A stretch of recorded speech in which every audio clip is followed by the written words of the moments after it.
Bakit ba ang tapang-tapang mo? Kasi gusto mo ikaw laging masusunod eh. Lalo na dito sa loob ng bahay, gusto mo ikaw masusunod. Total, ikaw naman ang masusunod. Maglaba ka.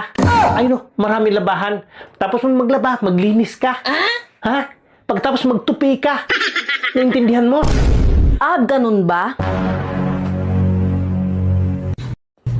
Hello ma, kumusta kayo dyan? Alam mo ma, kawawa ako dito. Kasi ang dami-dami kong trabaho, akin lahat. Mula pagluluto, paglilinis, pagtutupi ng labahan, pagpaplansa.